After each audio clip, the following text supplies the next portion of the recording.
కార్తీక పురాణము 21వ అధ్యాయము. యుద్ధములో పురంజయుని ఓటమి. యుద్ధరంగమున దూకిన పురంజయునకు కాంభోజాది రాజులకు భయంకరమైన యుద్ధం జరుగుతున్నది. ఆ యుద్ధములో రధికునితోనూ, అశ్వ సైనికునితోనూ, గజ సైనికులతోనూ, పదాతి సైనికులతోనూ, ఖడ్గ గద బాణ పరశువు మొదలైన ఆయుధాలు ధరించి ఒకరిని మరొకరు ఢీకొనుచు హుంకరించుకొనుచు, సింహనాదములు చేయుచు, బేరీ దుందుబులు వాయించి కొనుచు, శంఖములను పూరించుకొనుచు ఉభయ సైన్యములు విజయము కొరకు పోరాడుతున్నాయి. ఆ రణరంగ భూమినందు ఎటు చూచినా తెగిన మొండెములు, తలలు, చేతులు, ఆహాకారములతో దీనావస్థలో వినిపిస్తున్న ఆక్రందనలు. ఆ మహాయుద్ధములో వీరత్వం చూపి చనిపోయిన ప్రాణులను తీసుకువెళ్ళడానికి దేవదూతలు పుష్పక విమానంపై వచ్చారు. భయంకరమైన యుద్ధము సూర్యాస్తమయం వరకు జరిగినది. కాంభోజాది రాజుల సైన్యం 3 అక్షౌహిణులు ఉన్న పురంజయుని సైన్యము అతి సాహసముతో పట్టుదలతో ఎదిరించినది. పెద్ద సైన్యము ఉన్నను పురంజయునికి అపజయమే కలిగినది. ఆనాటికి యుద్ధం ముగిసినది. మెల్లగా చీకటి ఆవరిస్తున్న సమయంలో శత్రువులను తప్పించుకుని రహస్య మార్గం గుండా రాజభవనానికి వచ్చాడు.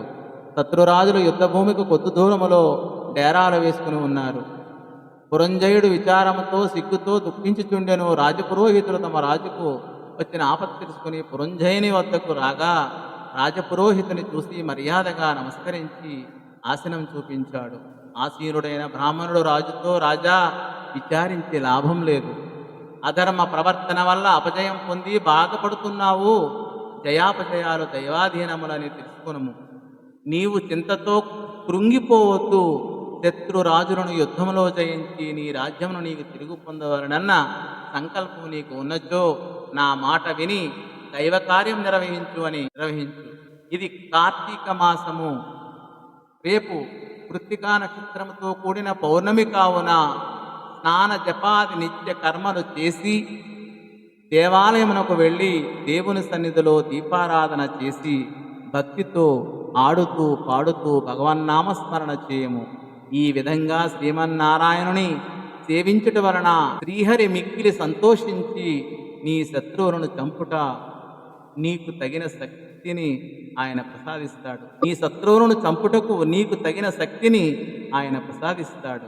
కనుక రేపు ఆ విధంగా చేసి శత్రుమూకులను చెండాడి నీ రాజ్యాన్ని కాపాడుకోండి. లేము, శ్రీహరిని మదిలో తలచి నేను చెప్పినట్లు చేయుము అని హితోపదేశం చేశాడు. అపవిత్రః పవిత్రవా నానాబంధాన్ గతోపి వా యః స్మరేత్ పుండరీకాక్షం స బాహ్యాభ్యాంతరస్తుతిః. ఇది స్కాంద పురాణాంతర్గత వశిష్ఠ ప్రోక్త కార్తీక మహాత్మ్యమందలి 21వ అధ్యాయము 21వ రోజు పారాయణము పూర్తి అయినది. స్వస్తి.